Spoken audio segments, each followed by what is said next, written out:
Ruslan, yours is the perfect immigrant story. Mom and dad left Belarus, came to Australia in 1989 with just $90 in their pocket. They had a hard life to ensure that you had a better one.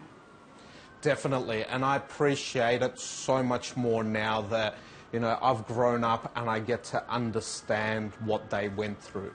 And I also now credit a lot of what I've achieved with Kogan to the life lessons that they taught me. Because when you think about what it takes to be an immigrant or an entrepreneur, they're very similar.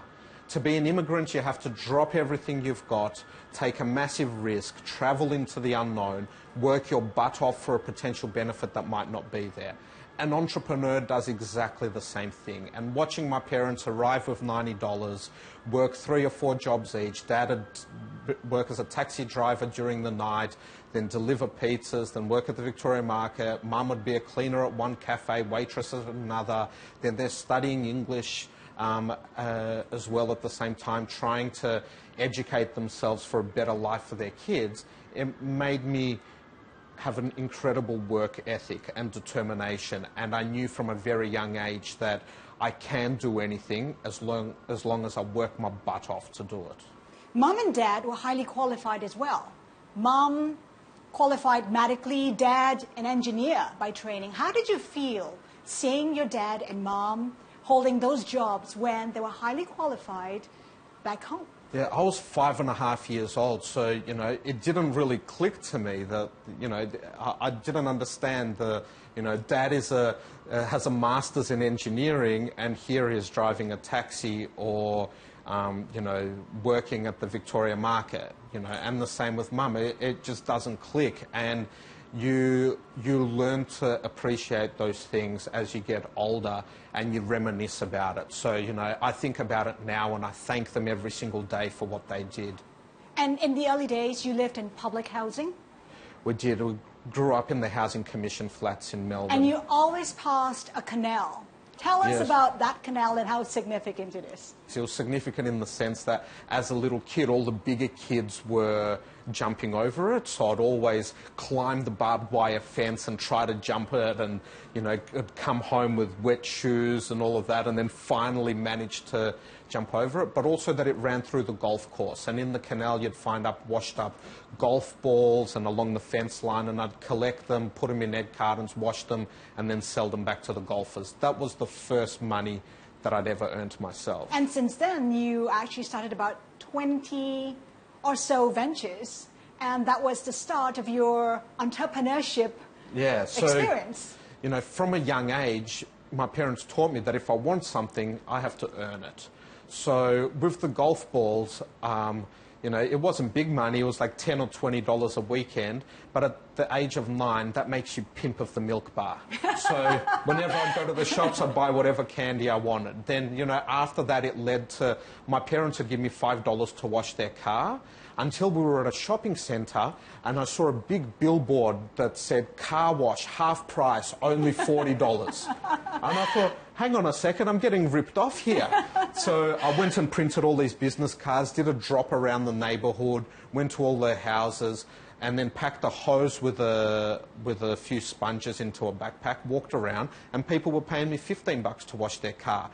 Then started taking bookings, then started hiring some of my friends because I couldn't do it all on my own. So, there was that, then mobile phone repair, website design business through high school. There's always been a lot of ventures along the way, and obviously it all culminated in Kogan.com, which is, my baby.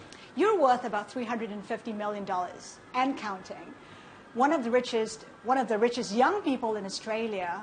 Has life changed? And it would be a lie if you say it hasn't. Certain things changed. Like, I never got to go into the High Flyer before.